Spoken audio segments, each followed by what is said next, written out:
What's going on, fellow YouTube investors? It's the Dividend Bloodhound here with another investing video. This time we are concentrating on my second property, which I'm about to turn into a buy-to-let. I was living there. I've owned the property for nearly a year now, and I was living there up until recently, where I've moved house, which has now left me with a surplus property essentially. So I'm going to let it out, hopefully for the long term, and get the mortgage paying for itself. Right, basically right down into it then, I paid £150,000 for this property just over a year ago. It was in negotiations about 18 months ago, but because it was a new build property, it took a little while to actually sort out and for everything to equal out. Now, being a new build property, I actually broke one of my own rules, where I didn't buy it at below market value because it was being a new build. I actually paid what the market demanded at the time because it needed nothing doing to it, and it came with its own parking spot. And at that time in my life, it was just perfect for me to move into straight away with no work. I essentially needed that for where I was at in my life. So it's worked out just fine. It has no boiler as well, which is a great thing for buy-to-let. So I don't have any gas safety certificates to worry about or anything like that. It just runs itself really. Anyway, back into the maths. I bought it for 150,000. It is currently on the market for renting out for 775 per calendar month. I expect to get that. I'll drop the link in the bio so you can see it on Rightmove if you really want to. I expect to get that for the property. There's already been a lot of interest in that, so I might even get a little bit more. Now, just quickly doing the maths on that, gives me £9,300 per year in terms of income, and the property was worth 150,000. So by dividing the two, we actually get my gross yield at 6.2%, which obviously is quite a good return on investment. Obviously, after that, 775 per month is gross. So off that, I need to take my agency fees. I need to take my tax contributions that I'll have to put away because I'll have to do a self-assessment tax form, and then I'll need some insurance as well because I tend to take insurance out against obviously landlord insurance for the building, but you can also get tenancy protect or anything like that to basically, if there's a tenant that's not paying rent, you're insured against that, so the company will pay your rent while you're going through the courts to try and evict the person if that's the way it goes. Never happened to me, touch wood, but it is just an insurance policy that gives me that warm fuzzy feeling, so to speak. So quickly running through the maths on it then, we can see my purchase price was 150,000. I've had it valued again recently and it's gone up a little bit in value to 152,500, and that's without me doing anything to it at all. All I've done is live there. I haven't decorated, I haven't had to do anything at all. My mortgage is £131,000 left on it, so that essentially gives me free equity of £21,500 in the property.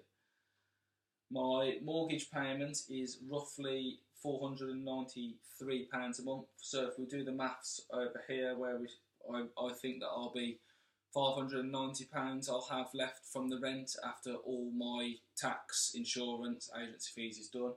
So that gives me a nice round figure of £103 in profit for me to do whatever I want with all said and done. Now, I could change this. That is a capital payment for the £493 a month. So if I wanted to up my cash flow, which is one of my other rules in the BRRR method, I could easily swap that from capital repayment to just interest only and make sure that more money hits my bank account each month. Now, if I was to do that, my mortgage payment would probably drop to about £250 per calendar month, which would then leave me with about £350 hitting my bank account each month, rather than the after all said and done, instead of the 100 that's there now. Now, this is a really good property. It's brand new. It's a 2-bedroom apartment in the middle of Birmingham. It's up and coming in the local area. The whole area itself is increasing in value. There's also potentially a HS2 station being built nearby. Now, I don't know, with that being reviewed by this current government, I don't know if that's going to go ahead. I personally think that the government spent, they're already £8 billion into it now. I can't see how they would cancel the whole project. They might just build the part between Birmingham and London. And I read that the journey time between Birmingham and London will be cut to about 50 minutes. Now, 50 minutes pretty much puts this apartment well within range of central London then. So I'd be interested to see what happens to the value of this property in the near future, if and when that's actually built. The trouble is it's going to take quite a while. It hasn't had the green light yet, so you're looking 10 years ahead easily for this. But I don't plan on selling. I don't plan on selling it. I plan on using the equity in this one. And if you look at my other property, the 1-bedroom flat, I plan on using the equity in both to potentially purchase a third property. We'll have to see where I go on that. I obviously need some extra money to pay the stamp duty. If you don't know what stamp duty is, every time you buy another property, you have to pay stamp duty to purchase it. It starts at 3% on anything below 125,000, and then it goes up to 5% on anything over that to 250,000. This is only if you're buying plural properties, so multiple properties. If it's your first payment, you are exempt from any stamp duty at all on property. It's only when you go for property 2, 3, 4, 5 that you start paying hefty stamp duty. The rate, I must say, stays the same though, whether you own 3 properties or whether it's 5 or 10. You still pay the same rate of tax, which as you build your portfolio becomes less and less money, I suppose. But this is the hardest bit now, going from 2 to 3 to 4.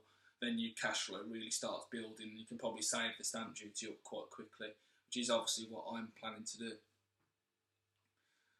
Now, for the future, I obviously want to move this on, so I'll pull this money, I'll pull the equity out of the other one. That will give me a nice round figure to put down on another rental property, and pay the stamp duty from that as well. I just need to save up some extra money for the solicitor's fees in the meantime and all the added extras. So I'm probably not going to be in the position to do this for at least 6 months or so, and also circumstances might change. I might actually move into somewhere permanent with my girlfriend, or whichever way that goes.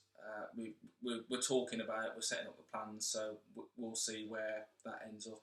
I'd really like to get property 3, property 4, and really start getting that cash flow generated to sort of supplement my income. Really, I do have an income, but it'd be nice to supplement that and have a little bit more free cash flow for reinvestment, or just living an even better lifestyle, so to speak, and building my wealth.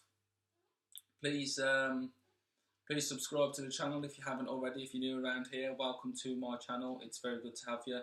I would love for you to drop your feedback in the links below.